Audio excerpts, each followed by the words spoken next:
아들의 장례식이 있던 날 밤이었습니다.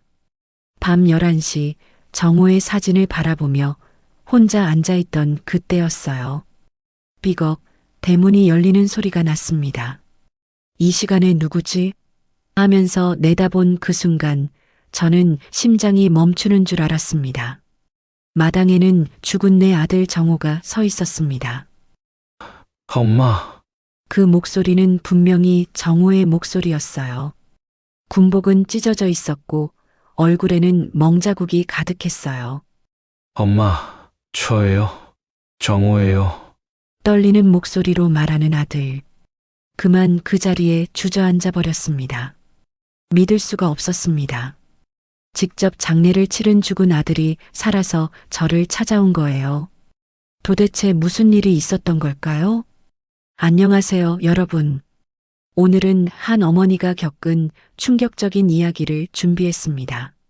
사연 시작 전에 무료 버튼인 구독과 좋아요, 그리고 알림 설정까지 해주시면 감동적인 인생 이야기를 빠르게 받아보실 수 있습니다.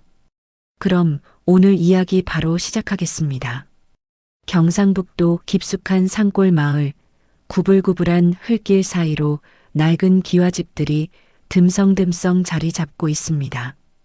이른 새벽부터 김말수는 호미를 들고 밭으로 향했습니다. 올해 71살 허리가 굽어도 손놀림만큼은 여전히 빠릅니다. 배추밭 사이를 걸으며 말수는 습관처럼 하늘을 올려다봅니다. 여보, 오늘도 괜찮죠? 30년 전 남편 정수가 세상을 떠난 후 말수는 매일 아침 이렇게 인사를 건넵니다.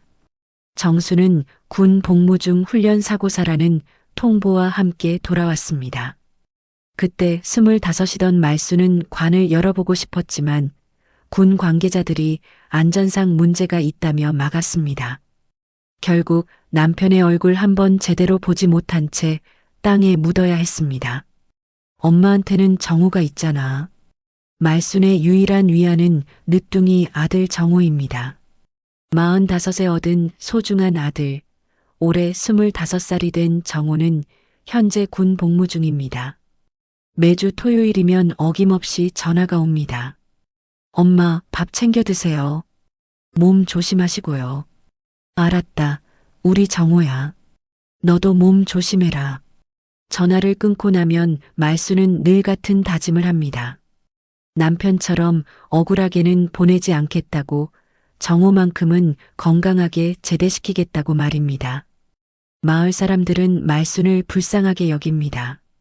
젊은 나이에 남편을 잃고 홀로 아들을 키워낸 것도 모자라 그 아들마저 군대에 보냈으니 걱정이 태산입니다. 말순아, 정호 녀석 언제 제대하나? 내년 봄이요. 이제 얼마 안 남았어요. 그나저나 아버지 닮아서 참 듬직하게 생겼더라.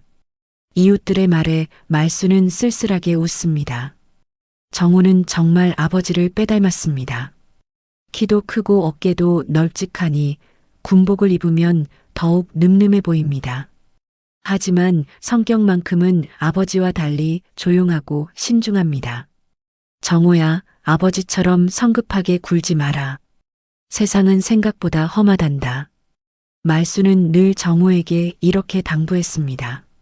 정수는 성격이 급하고 의리가 강해서 잘못된 일을 보면 참지 못하는 성격이었습니다. 그런 성격 때문인지 군대에서도 사고를 당했다고 말수는 생각합니다. 저녁 무렵 말수는 정수의 영정 앞에 밥을 차려놓고 하루를 정리합니다. 여보, 정호가 건강하게 돌아올 수 있게 도와주세요. 당신처럼 억울하게는 안 보낼 거예요. 영정 속 정수는 군복 차림으로 환하게 웃고 있습니다. 그때는 몰랐지만 지금 생각해보니 그 웃음 뒤에 무언가 말하지 못한 이야기가 숨어 있는 것 같습니다. 말수는 가끔 궁금했습니다. 정말 단순한 훈련 사고였을까? 왜 관을 열어보지 못하게 했을까 하고 말입니다. 하지만 그런 생각은 오래가지 못합니다. 지나간 일을 곱씹어봐야 달라질 건 없으니까요. 지금은 정호가 무사히 돌아오는 것만이 전부입니다. 밤이 깊어가는 시골 마을, 말수는 정호에게서 올 전화를 기다리며 뜨개질을 합니다. 아들이 제대할 때 입을 스웨터를 짜고 있는 것입니다. 바늘 끝에서 한 코 한 코 정성스럽게 떠나가는 털실처럼 말순의 하루하루도 정호를 향한 그리움으로 채워집니다. 며칠 후 화요일 오후 말순은 마당에서 고추를 따고 있었습니다. 가을볕이 따스하게 내리쬐는 평범한 하루였습니다. 그런데 대문 밖에서 자동차 소리가 들려왔습니다. 이 외진 마을에 차가 오는 일은 흔하지 않습니다. 누구지? 말순이 고개를 들어보니 검은색 승용차 2대가 마당 앞에 서 있었습니다. 차에서 내린 사람들은 모두 군복을 입고 있었습니다. 말순의 가슴이 철렁 내려앉았습니다. 30년 전 그날처럼 군인들이 찾아온 것입니다. 혹시 김말순 어머님이신가요? 앞서 걸어오는 중령 계급장을 단 남자가 정중하게 인사했습니다. 말순은 떨리는 다리로 겨우 일어났습니다. 네, 그런데 무슨 일이십니까? 죄송하지만 안으로 들어가서 말씀드려도 될까요? 말순은 어쩔 수 없이 이들을 집 안으로 안내했습니다. 좁은 안방에 둘러앉은 군 관계자들의 표정은 무겁기만 했습니다. 말순은 정호에게 무슨 일이 생겼다는 것을 직감했습니다. 어머님, 정호 병장에게 안타까운 일이 일어났습니다. 중령의 말이 이어지자 말순의 온몸이 얼어붙었습니다. 저희도 매우 안타깝습니다만 어제 새벽 훈련 중 사고로 정호 병장이 순직했습니다. 방 안이 조용해졌습니다. 말순은 아무 말도 할 수 없었습니다. 귀에서 윙윙거리는 소리만 들렸습니다. 거짓말이죠? 우리 정호가 왜? 어머님의 마음을 충분히 이해합니다. 하지만 이미 확인된 사실입니다. 군 관계자들은 서류를 꺼내며 설명했습니다. 하지만 말순의 귀에는 아무것도 들리지 않았습니다. 유해는 내일 아침에 모셔오겠습니다. 다만 안전상의 문제로 관을 열어볼 수는 없습니다. 말순은 그 말을 듣는 순간 30년 전 기억이 되살아났습니다. 남편 정수가 죽었을 때도 똑같은 말을 들었습니다. 안전상 문제로 관을 열 수 없다고 했습니다. 왜 또 그런 말씀을 하시는 거예요? 어미가 자식 얼굴 한번 보는 게 그렇게 위험한 일인가요? 규정입니다, 어머님. 양해해 주십시오. 군 관계자들이 떠난 후 말순은 혼자 남았습니다. 정수의 영정 앞에 주저앉아 울음을 터뜨렸습니다. 여보, 우리 정호가 당신한테 갔어요. 내가 지키겠다고 했는데, 이웃들이 소식을 듣고 몰려왔습니다. 아이고, 말순아. 이게 무슨 일이냐? 아버지도 군에서 죽고 아들도. 이 집안 팔자가 왜 이래? 그래도 나라를 위해 죽었으니 자랑스러워해야지. 사람들의 위로 섞인 말들이 말순에게는 더욱 아프게 들렸습니다. 특히 팔자라는 말이 가슴을 찔렀습니다. 다음 날 아침 약속대로 군용 트럭이 도착했습니다. 태극기에 쌓인 관을 내려놓는 군인들을 바라보며 말순은 무너져 내렸습니다. 정호야, 엄마가 왔다. 정호야. 하지만 관 뚜껑은 단단히 닫혀 있었고 그 어떤 부탁도 통하지 않았습니다. 말순은 관 위에 엎드려 울부짖었습니다. 왜 또 이래요? 왜 또 얼굴도 못 보게 하는 거예요? 장례식장에 모인 마을 사람들은 수군거렸습니다. 아버지 때도 그랬는데 아들까지. 뭔가 이상하지 않나? 그러게 말이야. 둘 다 관을 열지 못하게 했다니. 하지만 군에서 하는 말인데 뭘. 말순은 이런 수군거림들을 들으며 가슴 깊은 곳에서 뭔가 잘못되었다는 느낌을 받았습니다. 하지만 지금은 슬픔이 너무 커서 다른 생각을 할 여유가 없었습니다. 장례식이 진행되는 내내 말순은 관을 바라보며 속으로 중얼거렸습니다. 정호야, 엄마가 못난 엄마라서 미안하다. 내 아버지도 제대로 지키지 못하고 너도. 영정 속 정호는 군복을 입고 환하게 웃고 있었습니다. 아버지 정수와 똑같은 표정이었습니다.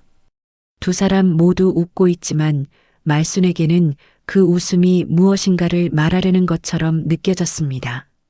장례식이 끝난 그날 밤 말순은 혼자 방에 앉아 있었습니다. 마을 사람들이 모두 돌아가고 나니 집안은 적막했습니다. 정호의 영정과 아버지 정수의 영정이 나란히 놓여 있는 모습을 보니 가슴이 더욱 먹먹했습니다. 이제 정말 혼자구나. 말수는 탈진한 채로 벽에 기대어 앉아 있었습니다. 울 기력조차 남아있지 않았습니다. 촛불이 흔들리며 두 영정을 번갈아 비추고 있었습니다. 아버지와 아들 둘 다 군복을 입고 웃고 있는 모습이었습니다. 시계가 밤 11시를 가리키고 있을 때였습니다. 대문이 삐걱거리는 소리가 들려왔습니다. 누가 이 밤중에? 말수는 귀를 기울였습니다. 발걸음 소리가 마당을 가로질러 다가오고 있었습니다. 무거우면서도 조심스러운 걸음걸이였습니다. 말수는 조용히 일어나 문틈으로 내다보았습니다. 어둠 속에서 군복을 입은 사람의 실루엣이 보였습니다. 키가 크고 어깨가 넓은 모습이 눈에 익었습니다. 말순의 심장이 쿵쾅거리기 시작했습니다. 설마 그 사람이 마당 가운데 서서 집을 바라보고 있었습니다. 달빛에 비친 얼굴을 보는 순간 말순은 숨을 멈췄습니다. 분명히 정우의 얼굴이었습니다. 엄마. 낮고 떨리는 목소리였습니다. 말순이 너무나 잘 아는 목소리였습니다. 하지만 믿을 수 없었습니다. 정우야? 말순은 문을 벌컥 열고 뛰어나갔습니다. 마당에 서 있는 사람은 분명히 정우였습니다. 군복을 입고 있지만 군복은 찢어져 있었고 평소보다 수척해진 얼굴에는 상처가 몇 개 있었습니다. 왼쪽 볼에 멍자국도 보였습니다. 엄마, 저예요. 정우예요.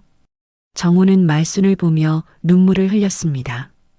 말순은 그 앞에 서서 믿을 수 없다는 표정으로 정우를 바라보았습니다. 내가 정말 정우냐? 아니, 이게 도대체 어떻게 된 일이니? 엄마, 미안해요.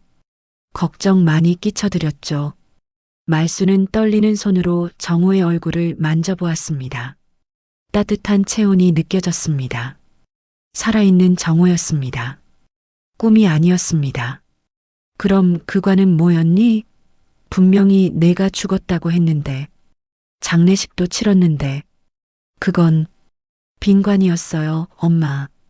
정우의 말에 말수는 더욱 혼란스러워했습니다. 빈관? 그게 무슨 소리냐? 도대체 무슨 일이 일어난 거야? 정우는 고개를 숙였습니다. 말하기 어려워하는 표정이었습니다. 저를 죽은 걸로 만들려고 한 거예요. 그렇게 해야 사건을 덮을 수 있으니까요. 사건? 무슨 사건을 말하는 거야? 말수는 정우의 팔을 잡고 집 안으로 데려갔습니다. 불을 켜고 정우의 얼굴을 자세히 보니 여기저기 멍자국이 있었습니다. 입술도 터져 있었습니다. 정우야, 내게 무슨 일이 일어난 거야? 누가 너를 때린 거야? 정우는 한참 동안 말을 하지 못했습니다. 무엇부터 설명해야 할지 모르겠다는 표정이었습니다. 엄마, 제가 보고 들은 걸 말씀드리면 믿어주실 거죠? 물론이다. 엄마가 다른 사람들 말은 안 믿어도 내 말은 믿는다.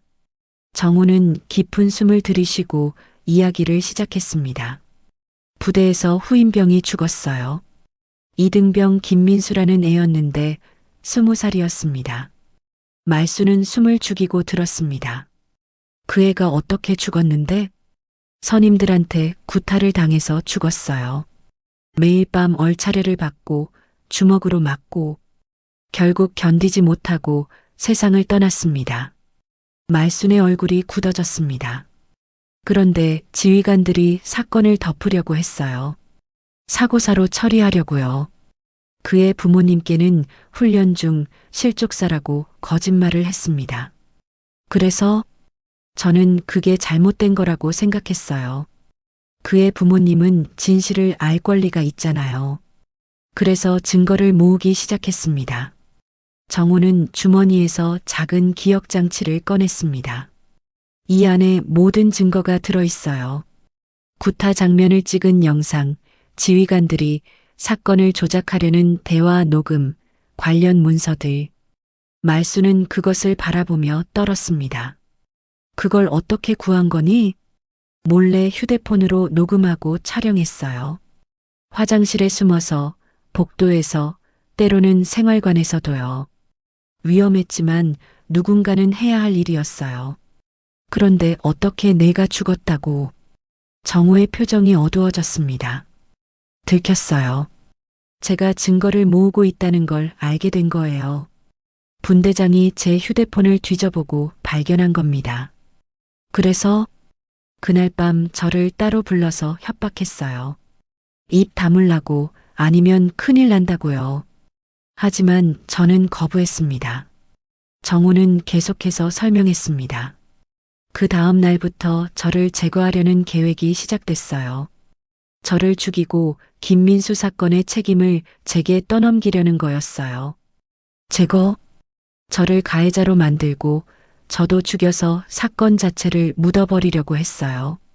그러면 김민수는 제가 괴롭혀서 죽은 걸로, 저는 죄책감에 자살한 걸로 처리할 수 있으니까요. 말수는 믿을 수 없다는 표정으로 정호를 바라보았습니다. 그런 일이 정말 일어날 수 있는 거니? 엄마, 혹시 아버지 일도? 정호가 조심스럽게 말을 꺼냈습니다. 아버지도 이런 식으로 당하신 게 아닐까요? 관을 열지 못하게 했던 것도 같은 이유가 아니었을까요? 말수는 그 말을 듣는 순간 온몸이 떨렸습니다. 30년 동안 가슴 깊이 묻어두었던 의문이 다시 고개를 들었습니다. 그럼 내 아버지도, 아마 아버지도 뭔가 잘못된 걸 보고 바로잡으려고 했을 거예요. 그래서 희생양이 되신 거겠죠. 말수는 주저앉았습니다. 남편도 아들도 둘 다 정의로운 일을 하려다가 목숨을 잃을 뻔했다는 사실이 믿어지지 않았습니다. 그럼 넌 어떻게 살아난 거야? 동료 하나가 도와줬어요. 같은 분대 상병 박철민이라는 형이었는데 위험하다고 미리 알려줘서 도망칠 수 있었어요. 정호는 그날 밤의 상황을 자세히 설명했습니다. 새벽 2시쯤이었어요. 박상병이 저를 깨우더니 지금 당장 여기서 나가야 한다고 했어요. 계획이 오늘 밤 실행된다고요. 어떤 계획? 저를 훈련장으로 데려가서 사고로 위장해 죽일 계획이었어요. 그리고 제가 죽었다고 발표하기 전에 숨었습니다. 정호는 며칠 동안 산속에 숨어 있었다고 했습니다. 엄마가 너무 걱정하실까봐 빨리 오고 싶었는데 안전을 확인하느라 시간이 걸렸어요. 박상병이 상황을 지켜보다가 괜찮다는 신호를 보내주었거든요. 말수는 정호를 끌어안았습니다. 죽은 줄 알았던 아들이 살아 돌아온 것만으로도 감사했지만 동시에 분노가 치밀어 올랐습니다. 그럼 이제 어떻게 하면 좋니? 진실을 밝혀야죠, 엄마. 김민수도, 저도, 그리고 아버지도 억울하게 당한 걸 세상에 알려야 해요. 말수는 정호의 손을 꽉 잡았습니다. 이번에는 정말로 아들을 지켜내겠다고, 진실을 밝혀내겠다고 다짐했습니다. 다음 날 아침 말수는 정호와 함께 앉아 더 자세한 이야기를 나누었습니다. 밤새 뒤척이며 잠들지 못한 말순의 얼굴에는 피로가 짙게 드리워져 있었습니다. 정호야, 그 김민수라는 애에 대해서 더 자세히 말해다오. 정호는 물 한 잔을 마시고 천천히 입을 열었습니다. 김민수는 정말 착한 애였어요. 부산에서 올라온 애인데 부모님이 생선 가게를 하신다고 했어요. 늘 집 걱정을 하면서도 항상 웃고 있었죠. 말수는 그 이야기를 들으며 가슴이 아팠습니다. 정호와 비슷한 나이의 아이가 그렇게 죽었다니 믿어지지 않았습니다. 그 애가 왜 괴롭힘을 당한 거니? 처음에는 사소한 일이었어요.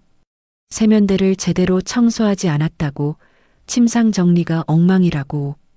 그런 것들이 점점 심해졌죠. 정호의 목소리가 떨렸습니다. 특히 조상병이라는 선임이 심했어요. 그 사람은 자기도 후임 때 많이 맞았다면서 민수를 거의 매일 때렸습니다.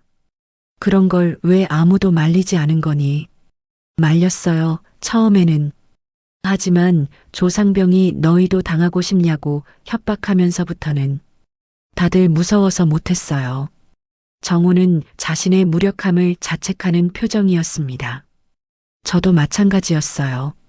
민수를 도와주고 싶었지만 제가 나서면 더 큰 일이 날 것 같아서. 말수는 정호의 어깨를 토닥였습니다. 그럴 수밖에 없었을 거다. 너도 어린 나이에 무서웠을 텐데. 하지만 결국 민수가 죽었잖아요. 제가 더 일찍 행동했다면. 정호는 그날 밤의 상황을 생생하게 기억하고 있었습니다. 그날도 조상병이 민수를 불러냈어요. 복도 끝 화장실로 데려가서 1시간 넘게 괴롭혔죠. 때리고 발로 차고 욕설을 퍼붓고. 그걸 어떻게 알았는데? 저도 뒤따라갔어요. 이번에는 정말로 말려야겠다고 생각해서요. 그런데 화장실 문틈으로 보니까 정호는 잠시 말을 멈췄습니다. 그 기억이 너무 생생했습니다. 민수가 바닥에 쓰러져 있었어요. 조상병은 계속 발로 차면서 일어나라, 일어나서 팔굽혀펴기 100개 해라고 소리쳤어요. 그런데 민수가 일어나지 못했어요. 그때서야 조상병이 당황하기 시작했죠. 민수를 흔들어도 반응이 없었거든요. 말수는 숨을 죽이고 들었습니다. 조상병이 급하게 다른 선임들을 불렀어요. 그리고 곧바로 지휘관들에게 보고가 올라갔죠. 그래서 어떻게 됐니? 처음에는 응급실로 옮겼어요. 하지만 이미 늦었었죠. 민수는 그날 밤 세상을 떠났습니다. 정호는 주머니에서 휴대폰을 꺼냈습니다. 저는 그 모든 과정을 녹음했어요. 조상병이 다른 선임들과 이야기하는 것, 지휘관들이 대책을 논의하는 것까지요. 말수는 휴대폰을 바라보며 떨었습니다. 위험하지 않았니? 위험했죠. 하지만 누군가는 기록해야 한다고 생각했어요. 민수의 억울함을 증명할 수 있는 건 그것뿐이었으니까요. 정호는 며칠 후 상황이 어떻게 변해갔는지 설명했습니다. 부대에서는 민수의 죽음을 훈련 중 사고로 발표했어요.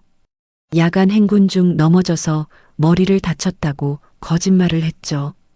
민수 부모님은 뭐라고 하셨니? 처음에는 믿으셨어요. 군에서 하는 말이니까요. 하지만 나중에 이상한 점들을 발견하기 시작했죠. 어떤 이상한 점들?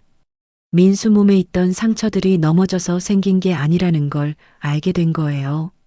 타박상이 너무 많았고 특히 복부와 가슴 쪽에 집중되어 있었어요. 말수는 그 이야기를 들으며 남편 정수를 떠올렸습니다. 그때도 관을 열지 못하게 했던 이유가 혹시 이런 것 때문이었을까 하는 생각이 들었습니다. 그래서 민수 부모님이 문제를 제기했나? 네, 그래서 부대가 더 철저하게 입막음을 하려고 했어요. 그리고 그 과정에서 제가 증거를 모으고 있다는 게 발각된 거죠. 정호는 자신이 어떻게 들키게 되었는지 설명했습니다. 조상병이 의심하기 시작했어요. 제가 그날 밤 화장실 근처에 있었다는 걸 기억해낸 거죠. 그래서 분대장에게 보고했고 분대장이 제 휴대폰을 강제로 검사했어요. 그때 녹음 파일들이 발견된 거예요. 그럼 증거가 다 없어진 거니? 아니요, 미리 저장해뒀어요. 이 기억장치에 모든 파일이 복사되어 있습니다. 정호는 기억장치를 말순에게 보여주었습니다. 하지만 이것만으로는 부족해요. 더 많은 증거가 필요하죠. 더 많은 증거. 민수 사건뿐만 아니라 아버지 사건까지 연결할 수 있는 증거요. 정호는 며칠 동안 숨어 있으면서 많은 생각을 했다고 말했습니다. 아버지와 저, 그리고 민수까지 모두 같은 방식으로 당했어요. 진실을 말하려는 사람들을 제거하고 사건을 은폐하는 거죠. 말수는 정호의 말을 들으며 분노가 치밀어 올랐습니다. 그럼 이제 우리가 어떻게 하면 좋을까? 일단 안전한 곳으로 피해야 해요. 여기 있으면 언젠가 들킬 거예요. 어디로 가겠다는 거니? 서울에 있는 시민단체에 도움을 요청하려고 해요. 군 인권 문제를 다루는 곳이 있거든요. 정호는 박철민 상병에게서 들은 정보를 말순에게 전했습니다. 박상병 형이 알려준 곳인데 그곳에서 도움을 받을 수 있을 거예요. 그런데 정말 믿을 만한 곳이니? 확실하지는 않지만 지금으로서는 다른 방법이 없어요. 말수는 잠시 고민했습니다. 정호와 함께 집을 떠나는 것은 쉬운 결정이 아니었습니다. 엄마, 이번이 마지막 기회일지도 몰라요. 아버지의 억울함도 함께 풀 수 있는. 말수는 정수의 영정을 바라보았습니다. 30년 동안 품어온 의문을 풀 수 있는 기회가 왔습니다. 알겠다. 엄마도 함께 가겠다. 하지만 위험할 수도 있어요. 위험하든 말든 상관없다.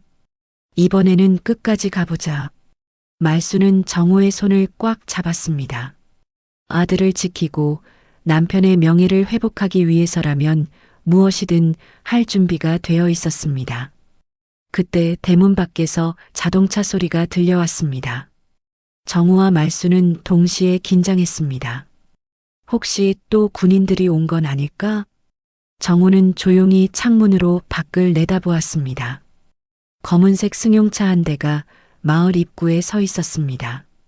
검은색 승용차에서 내린 사람들은 어제와는 다른 군복을 입고 있었습니다.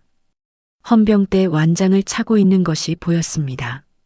정호는 창문에서 물러나며 급하게 말순에게 속삭였습니다. 엄마, 헌병들이에요. 저를 찾으러 온 것 같아요. 말순의 얼굴이 창백해졌습니다. 어떻게 하지? 어디 숨을 데가 있나? 뒷문으로 나가서 뒷산으로 피해야 해요. 하지만 이미 늦었습니다. 헌병들이 집을 포위하고 있었습니다. 앞문과 뒷문 모두에 사람이 배치되어 있었습니다. 김정우 병장, 나와주십시오. 우리는 헌병대입니다. 큰 목소리가 지방까지 들려왔습니다. 정우는 어쩔 수 없이 고개를 숙였습니다.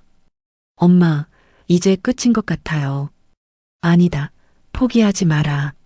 말수는 정호의 손에서 기억장치를 받아 재빨리 쌀통 깊숙이 숨겼습니다. 이건 엄마가 지킬 테니까 너는 절대 인정하지 마라. 정호가 문을 열고 나가자 헌병들이 즉시 그를 포위했습니다. 헌병대장은 40대 후반으로 보이는 남자였습니다. 김정우 병장, 부대 이탈죄로 체포합니다. 부대 이탈이 아니라 피신이었습니다. 정우가 당당하게 대답하자 헌병대장의 표정이 굳어졌습니다. 무슨 소리입니까? 저를 죽이려는 계획이 있었기 때문에 피한 겁니다. 헌병들이 웅성거렸습니다.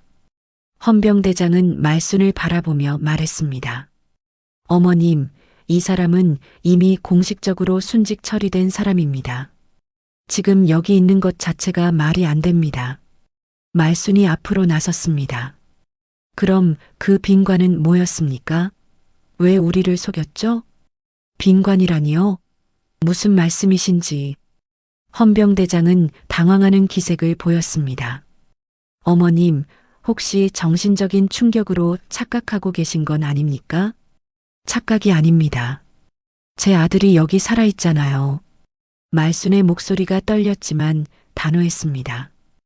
헌병대장은 정호를 다시 바라보며 말했습니다. 어쨌든 부대로 돌아가야 합니다. 거기서 모든 것을 정리하죠. 저는 돌아가지 않겠습니다. 돌아가면 정말로 죽을 테니까요. 누가 당신을 죽인다는 겁니까? 정호는 김민수 사건부터 자신이 겪은 모든 일을 설명하기 시작했습니다. 헌병들은 그 이야기를 들으며 서로 눈빛을 주고받았습니다. 그런 일이 사실이라면 우리가 조사해 보겠습니다. 하지만 일단 부대로 복귀해야 해요. 복귀하면 증거가 다 사라질 겁니다. 무슨 증거 말입니까? 정호는 잠시 망설였습니다.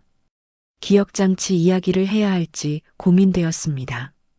김민수 이등병 구타 사건의 증거들입니다. 헌병대장의 표정이 미묘하게 변했습니다. 그런 증거가 정말 있다는 겁니까? 있습니다. 하지만 안전이 보장되지 않는 한 제출할 수 없어요. 그때 마을 사람들이 하나둘씩 모여들기 시작했습니다. 영순을 비롯해 이웃들이 무슨 일인지 궁금해하며 다가왔습니다. 말순아, 무슨 일이야? 왜 군인들이 이렇게 많이 왔어? 정우가 살아있어요. 죽지 않았다고요. 영수는 깜짝 놀라며 정우를 바라봤습니다. 정우야? 정말 너냐? 어떻게? 안녕하세요, 영순 할머니. 마을 사람들이 웅성거리기 시작했습니다. 어떻게 죽은 사람이 살아있지? 장례식도 치렀는데. 그럼 그 관에는 뭐가 들어있었던 거야? 헌병대장은 상황이 복잡해지자 다른 방법을 택했습니다. 어머님, 잠시 따로 이야기할 수 있을까요?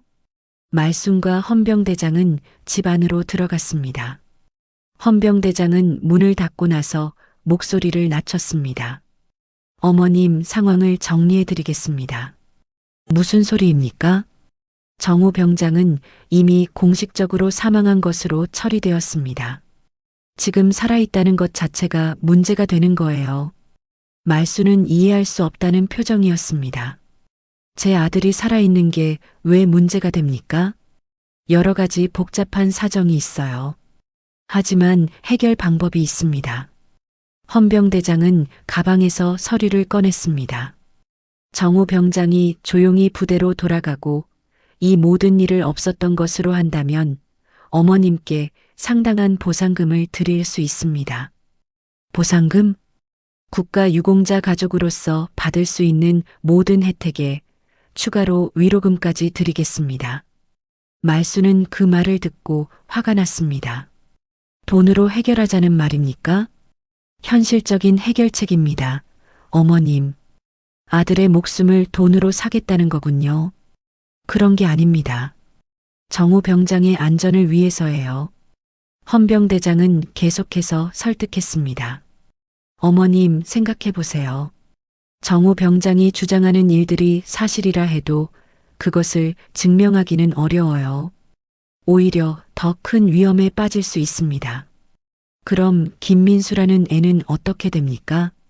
그 사건은 별도로 조사하겠습니다. 거짓말이에요.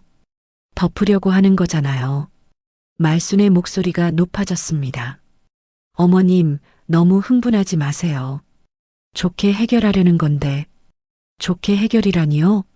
제 남편도 30년 전에 똑같이 당했어요. 그때도 입 다물라고 했죠. 헌병대장은 그 말을 듣고 잠시 당황했습니다. 남편분도? 내 남편도 군에서 의문사했어요. 그때도 관을 열지 못하게 했고 진실은 영원히 묻혔죠. 그런데 지금 또 같은 짓을 하자는 겁니까? 헌병대장은 잠시 말이 없었습니다. 그리고 나서 더욱 단호한 목소리로 말했습니다. 어머님, 이것은 제안이 아닙니다. 명령입니다. 명령? 정우 병장은 지금 당장 부대로 복귀해야 하고 어머님은 이 모든 일을 잊으셔야 합니다. 만약 거부하면요? 그럼 정우 병장은 군법회의에 회부될 것이고 어머님도 방해죄로 처벌받을 수 있습니다. 말수는 위협적인 말에도 굴복하지 않았습니다. 좋습니다. 그렇게 하세요. 정말로 그러실 겁니까? 네, 정말로 그러겠습니다. 아들도 남편도 더 이상 억울하게 보내지 않을 거예요. 헌병대장은 말순의 단호한 태도에 당황했습니다. 밖에서는 마을 사람들이 점점 더 많이 모이고 있었습니다. 어머님, 마지막으로 한 번 더 생각해 보세요. 생각할 게 없어요. 진실이 밝혀질 때까지 버티겠습니다. 헌병대장은 할 수 없이 밖으로 나갔습니다.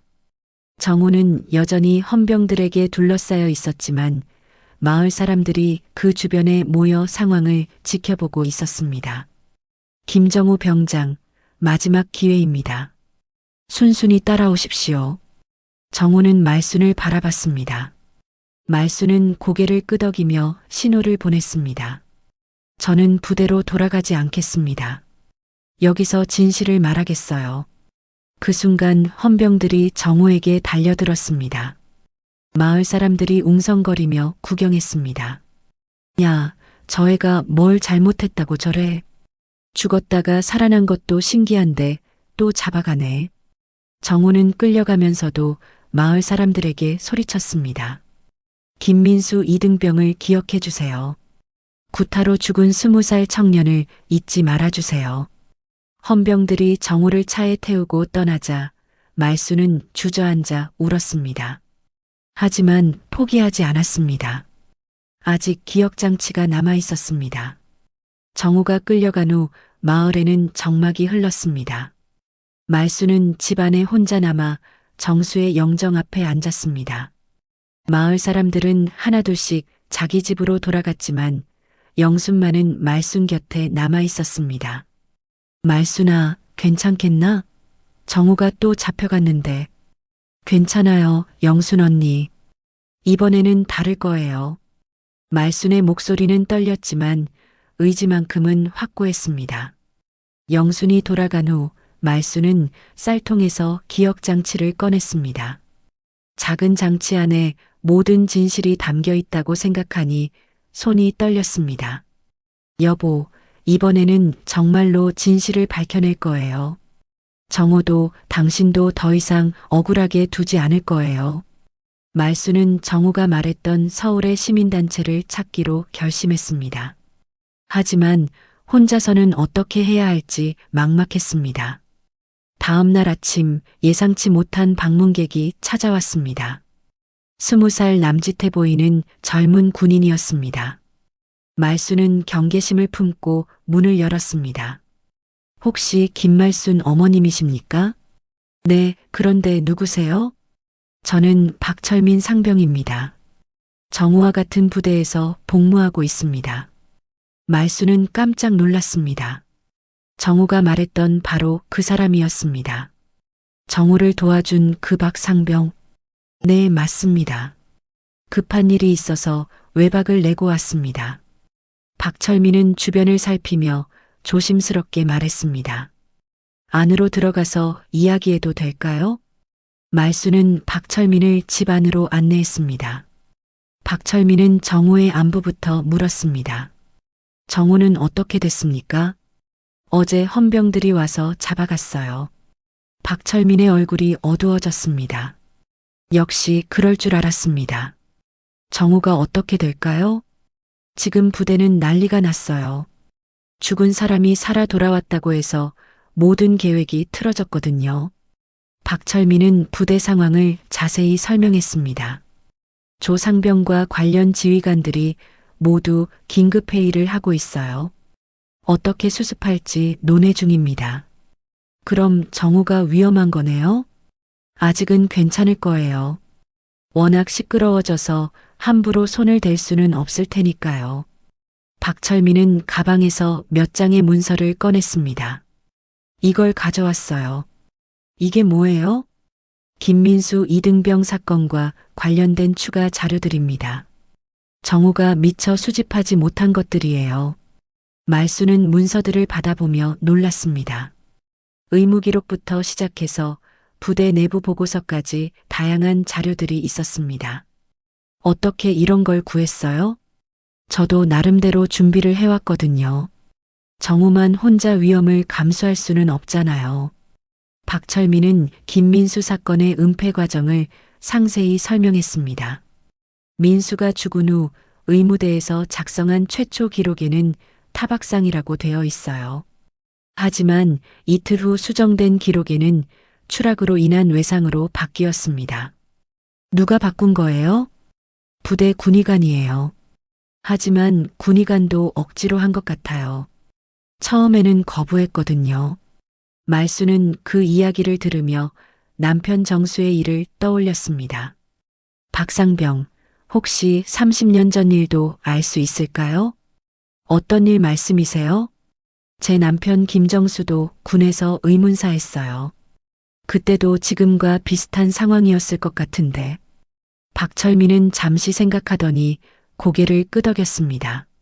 한번 알아보겠어요. 군 기록은 오래 보관되니까 찾을 수 있을 거예요. 정말 가능해요? 시간이 좀 걸리겠지만요. 하지만 지금 당장은 민수 사건에 집중해야 해요. 박철민은 서울 시민단체와의 연결고리를 제공했습니다. 여기 연락처가 있어요. 군인권센터라는 곳인데 이런 사건들을 전문적으로 다뤄요. 말수는 그 연락처를 받아보며 떨었습니다. 정말 도움을 받을 수 있을까요? 확실하지는 않지만 현재로서는 최선의 방법이에요. 박철민은 급하게 시계를 확인했습니다. 부대로 돌아가야 해요. 너무 오래 있으면 의심받을 수 있어서요.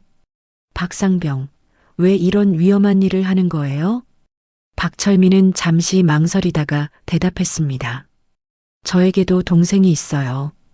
민수와 비슷한 나이의 동생이요. 만약 제 동생이 민수처럼 당했다면 누군가 나서줬으면 좋겠거든요. 말수는 박철민의 진심을 느꼈습니다. 고맙습니다. 정말 고마워요. 별 말씀을요. 정호도 민수도 모두 제 전우니까요. 박철민이 떠난 후 말수는 혼자 남아 많은 생각에 잠겼습니다. 정호가 숨겨둔 기억장치와 박철민이 가져온 추가 자료들을 보며 이제 정말로 진실을 밝힐 수 있는 기회가 왔다고 느꼈습니다. 저녁이 되어 말수는 용기를 내어 군인권센터에 전화를 걸었습니다. 떨리는 손으로 번호를 눌렀습니다. 여보세요. 군인권센터입니다. 안녕하세요. 도움을 요청하고 싶어서 전화드렸어요. 상담원은 친절하게 응답했습니다. 어떤 일로 연락하셨나요? 말수는 정우와 김민수의 사건을 간략하게 설명했습니다. 상담원은 놀라며 질문했습니다. 죽었다고 발표된 분이 실제로는 살아있다는 말씀이신가요? 네, 제 아들이에요. 지금은 다시 부대에 잡혀가 있는 상태고요. 대단히 심각한 사안이네요. 직접 만나서 자세한 이야기를 들어야겠습니다. 서울까지 올라가야 하나요? 가능하시다면 그렇게 해주시면 좋겠어요. 이런 사건은 신중하게 다뤄야 하거든요. 말수는 결심했습니다. 알겠습니다. 내일 당장 올라가겠어요. 혹시 증거 자료가 있으시면 가져와 주세요. 네, 준비하겠습니다. 통화를 마친 후 말수는 정수의 영정 앞에 앉았습니다. 여보, 내일 서울 가요. 정우도 구하고 당신 억울함도 풀어볼 거예요. 그날 밤 말수는 짐을 쌌습니다. 기억장치와 박철민이 가져온 자료들을 조심스럽게 포장했습니다. 30년 동안 품어온 의문을 풀 수 있는 기회였습니다. 새벽에 영순이 찾아왔습니다. 말수나, 정말 서울 가는 거야? 네, 가야 해요. 혼자 가기에는 너무 위험하지 않을까? 위험해도 가야 해요. 이번이 마지막 기회일지도 모르니까요. 영수는 말순의 손을 잡았습니다. 조심해서 다녀와. 정우도 꼭 데려오고.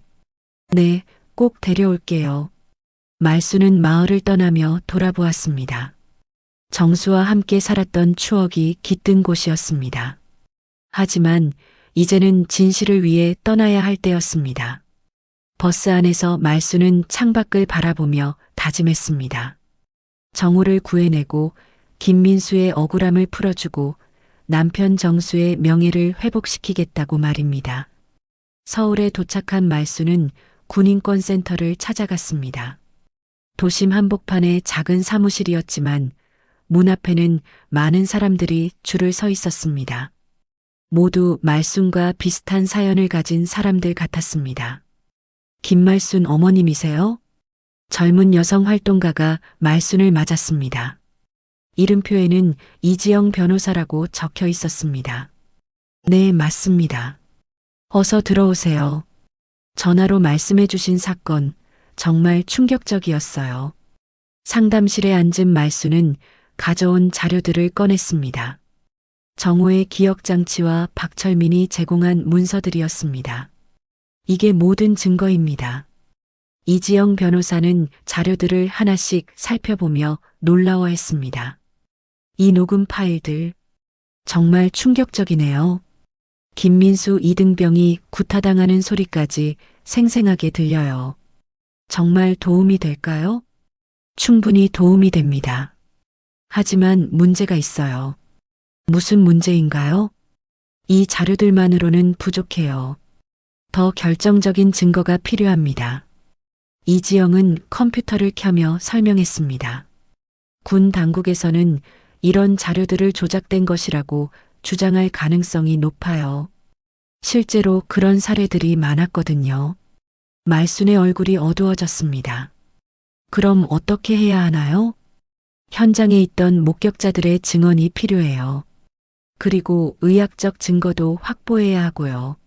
목격자라면 박철민 상병이 있는데 그분만으로는 부족해요. 더 많은 증인이 필요합니다. 이지영은 다른 방법을 제시했습니다. 언론에 먼저 공개하는 것도 하나의 방법이에요. 여론의 압박을 통해 진실을 밝혀내는 거죠. 언론에서 관심을 가질까요? 이 사건은 분명히 주목받을 거예요. 죽었다고 발표된 군인이 살아 돌아왔다는 것만으로도 충분히 화제가 될 테니까요. 그때 이지영의 핸드폰이 울렸습니다. 잠시만요. 중요한 전화인 것 같아요. 이지영은 전화를 받고 나서 얼굴이 밝아졌습니다. 좋은 소식이에요. 방금 연락 온 게 김민수 이등병 부모님이 직접 서울로 올라오신다고 해요. 정말요? 네, 어머님 사건 소식을 듣고 용기를 내신 것 같아요. 2시간 후 김민수의 부모님이 도착했습니다. 50대 부부였는데 아들을 잃은 슬픔이 얼굴에 그대로 드러났습니다. 안녕하세요. 저희가 민수 부모입니다. 안녕하세요. 김말순이라고 합니다. 두 어머니는 서로를 보며 눈물을 흘렸습니다. 같은 아픔을 가진 사람들끼리만 알 수 있는 공감이었습니다. 정호가 우리 민수를 위해 그런 위험한 일을 했다니. 정호도 억울하게 당한 거예요. 진실을 말하려고 했다가 김민수의 아버지가 말했습니다. 저희도 처음부터 이상하다고 생각했어요. 민수가 그렇게 죽을 아이가 아니었거든요. 어떤 점이 이상했나요? 부대에서 가져온 민수 유품 중에 일기장이 있었어요. 마지막 며칠간의 기록을 보니 누군가에게 심하게 괴롭힘을 당하고 있었더라고요. 김민수 어머니가 일기장을 꺼냈습니다. 여기 보세요. 오늘도 조상병이 때렸다. 언제까지 참아야 할까라고 적혀 있어요. 이지영 변호사는 일기장을 살펴보며 흥분했습니다. 이것도 중요한 증거가 될 수 있어요. 민수님이 직접 쓴 기록이니까요. 하지만 부대에서는 이 일기장에 대해 아무 말도 안 했어요. 당연히 은폐하려 했겠죠. 그때 또 다른 방문객이 왔습니다. 군복을 입은 젊은 남성이었습니다. 혹시 박철민 상병인가요? 네, 맞습니다. 박철민은 급하게 들어오며 말했습니다. 큰일 났어요. 정우가 위험해요. 무슨 일입니까? 부대에서 정우를 군법회의에 회부하기로 결정했어요. 부대 이탈죄와 기밀 누설죄로요. 말순의 얼굴이 창백해졌습니다. 기밀 누설죄요? 정우가 가지고 있던 녹음 파일들을 문제 삼는 거예요. 군사기밀을 외부에 유출했다는 명목으로요. 이지영 변호사가 분노했습니다. 말도 안 되는 소리네요. 구타 사건을 고발하는 게 어떻게 기밀 누설이에요? 그쪽에서는 그렇게 몰고 가려는 것 같아요. 박철민은 더 충격적인 소식을 전했습니다. 그리고 조상병과 관련 지휘관들이 모두 증거인멸에 나섰어요. 어떻게요? 민수 사건과 관련된 모든 문서를 폐기하고 있어요. CCTV 녹화본도 지우고요. 말수는 절망스러웠습니다. 그럼 이제 어떻게 해야 하나요? 이지영 변호사는 결단을 내렸습니다. 언론에 공개해야 해요. 지금 당장요. 정말 괜찮을까요? 이 상황에서는 그게 최선이에요. 여론의 힘으로 진실을 밝혀내는 수밖에 없어요. 이지영은 평소 연락하던 기자에게 전화를 걸었습니다. 김 기자님? 지영이에요. 정말 큰 특종이 있어요. 전화 통화 후 이지영은 말순에게 말했습니다. 내일 기자회견을 하기로 했어요.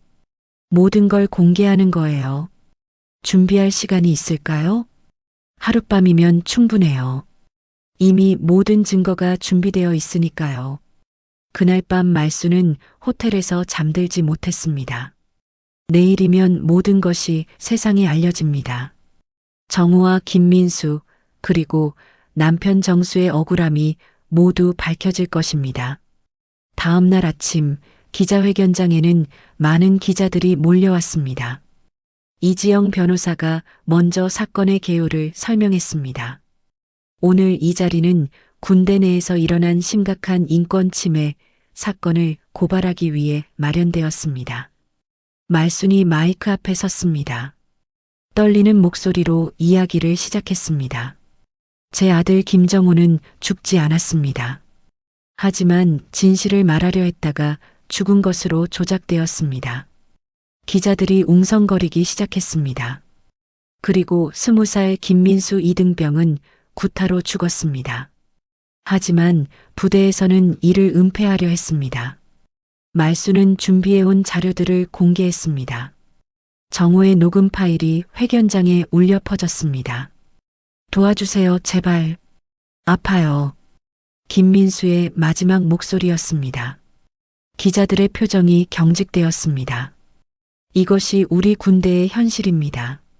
정의를 말하려는 사람은 죽은 것으로 만들어버리고 진짜 피해자는 묻어버리는 것이 현실이에요. 말순의 증언이 끝나자 기자들이 질문을 쏟아냈습니다.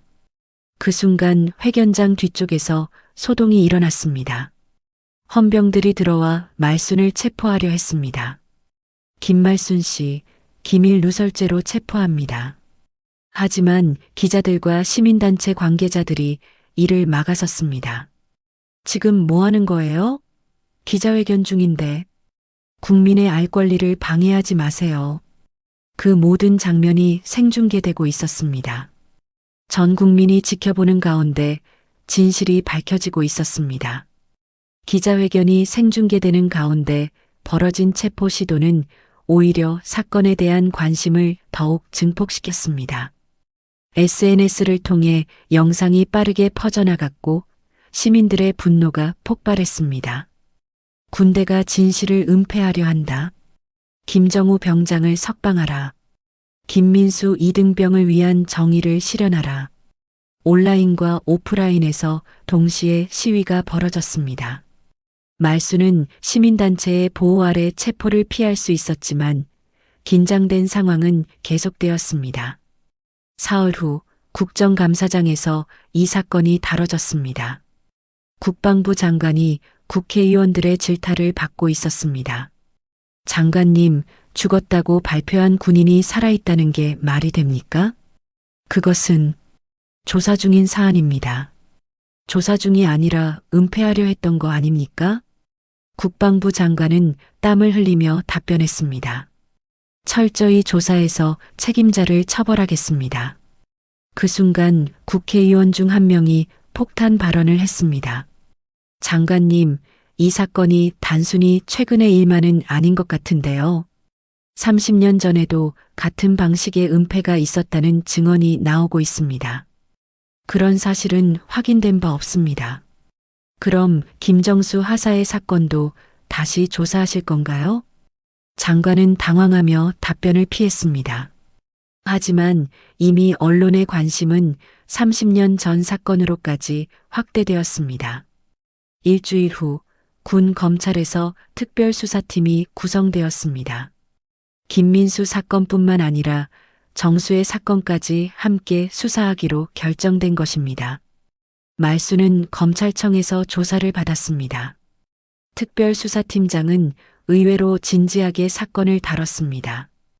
어머님, 남편분 사건 자료를 모두 검토해 봤는데 당시에도 의문점이 많았습니다. 정말요? 당시 부검 기록을 보니 외상의 패턴이 훈련 중 사고와 맞지 않아요. 오히려 구타에 의한 상처와 유사합니다. 말수는 30년 만에 처음으로 희망을 느꼈습니다. 그럼 제 남편도, 네, 억울하게 당한 것으로 보입니다. 당시 지휘관들이 사건을 은폐한 정황이 명확해요. 수사가 진행되면서 놀라운 사실들이 드러났습니다. 정수 사건과 정호 사건, 그리고 김민수 사건 모두 같은 패턴이었습니다. 부당한 일을 고발하려던 사람들을 제거하고 사건을 은폐하는 방식이었습니다. 한 달 후 정호가 석방되었습니다. 모든 혐의가 무혐의 처분된 것입니다. 말수는 검찰청 앞에서 아들을 맞았습니다. 엄마, 정호야. 모자는 눈물을 흘리며 포옹했습니다. 기다리고 있던 기자들이 플래시를 터뜨렸지만 두 사람에게는 아무것도 보이지 않았습니다. 엄마 고생 많이 하셨어요. 아니다, 정호야. 엄마가 해야 할 일을 한 거야. 정호는 수척해졌지만 눈빛은 더욱 또렷했습니다. 민수는 어떻게 됐어요? 걱정하지 마라. 모든 진실이 밝혀졌어. 이틀 후 수사 결과가 발표되었습니다. 조상병을 비롯한 가해자들과 은폐에 가담한 지휘관들이 모두 기소되었습니다. 30년 전 정수 사건의 관련자들도 수사선상에 올랐습니다. 김민수의 부모님과 말수는 함께 민수의 묘를 찾았습니다. 민수야, 이제 억울함이 풀렸다. 내 덕분에 많은 것들이 바뀔 거야. 김민수 어머니가 묘비 앞에서 눈물을 흘렸습니다. 정호 덕분에 우리 민수가 헛되이 죽지 않았어요. 민수 덕분에 정호도 살 수 있었어요. 서로 도운 거죠. 반년 후 1심 재판에서 모든 가해자들에게 유죄 판결이 내려졌습니다. 조상병은 징역 12년, 은폐에 가담한 지휘관들도 중형을 받았습니다. 정수의 명예도 회복되었습니다. 국가에서 정식으로 사과하고 명예를 회복해 주었습니다. 말수는 정수의 새로운 위패를 모셨습니다. 여보, 이제야 억울함이 풀렸어요. 30년 만에요. 재판이 끝난 후 정호는 제대했습니다. 하지만 그는 군대를 완전히 등지지 않았습니다. 엄마, 저는 군인권 상담사가 되려고 해요. 상담사? 민수 같은 피해자가 더 이상 나오지 않도록 도우고 싶어요. 말수는 정호의 결정을 지지했습니다. 좋은 생각이다. 내가 그런 일을 한다면 민수도 기뻐할 거야. 정호는 이지영 변호사가 운영하는 군인권센터에서 일하기 시작했습니다. 자신의 경험을 바탕으로 많은 피해자들을 도왔습니다. 1년 후 말순과 정호는 마을로 돌아왔습니다. 마을 사람들이 그들을 영웅처럼 맞아주었습니다. 말순아, 정말 대단한 일을 해냈구나. 우리 마을에서 이런 사람이 나올 줄이야. 하지만 말순은 겸손했습니다. 제가 한 게 아니에요. 정우와 민수, 그리고 많은 분들이 함께 해낸 거죠. 집에 돌아온 말수는 정수와 정우의 영정을 나란히 모셨습니다. 정수는 명예를 회복한 군인으로, 정우는 살아있는 아들로 함께 있었습니다. 여보, 우리 정우가 의미 있는 일을 하고 있어요. 당신도 자랑스러워 하겠죠? 어느 봄날, 정우는 낡은 군화를 신고 밭일을 도왔습니다. 아버지가 신던 바로 그 군화였습니다. 정우야, 그 신발 불편하지 않냐? 괜찮아요, 엄마. 아버지와 함께 일하는 기분이에요. 말수는 따뜻한 미소로 아들을 바라봤습니다. 정호는 더 이상 군복을 입지 않았지만 여전히 정의로운 일을 하고 있었습니다. 저녁 무렵 정호가 서울에서 온 편지를 읽어주었습니다. 엄마, 김민수 부모님에게서 편지가 왔어요. 민수 이름으로 장학금을 만들었다고 해요. 정말? 네, 어려운 환경의 청년들을 돕는 장학금이래요. 민수의 뜻을 이어가겠다고 하시네요. 말수는 그 소식을 들으며 눈물을 흘렸습니다. 슬픔이 아닌 감동의 눈물이었습니다. 그날 밤 말수는 마지막으로 정수의 영정 앞에 앉았습니다. 여보, 이제야 모든 게 끝났어요. 정호도 무사히 돌아왔고 당신 명예도 회복됐어요. 그리고 민수 같은 아이들이 다시는 생기지 않도록 정호가 지키고 있어요. 창밖으로는 평화로운 마을 풍경이 펼쳐져 있었습니다. 별들이 반짝이는 밤하늘 아래 말수는 진정한 평안을 느꼈습니다. 이제는 진짜 끝이에요. 우리 모두 살아 돌아온 거예요. 희망이 담긴 새로운 시작이었습니다. 오늘 이야기 어떻게 들으셨나요? 여러분이라면 어땠을까요? 만약 김말순 어머니처럼 모든 것을 잃었다고 생각했는데 아들이 살아 돌아온다면, 그리고 진실을 밝히기 위해 세상과 맞서 싸워야 한다면 어떤 마음이셨을까요? 그리고 정호처럼 정의를 위해 목숨을 걸고 진실을 폭로해야 하는 상황이라면 우리는 과연 그런 용기를 낼 수 있을까요? 마음에 닿으셨다면 구독과 좋아요 부탁드리고, 여러분 주변에도 부당한 일을 당하고 있는 분이 계신지, 그리고 오늘 이야기를 보고 느낀 점도 댓글로 나눠주세요. 끝까지 함께 해주셔서 감사드리며 오늘도 좋은 하루 보내시길 바랍니다.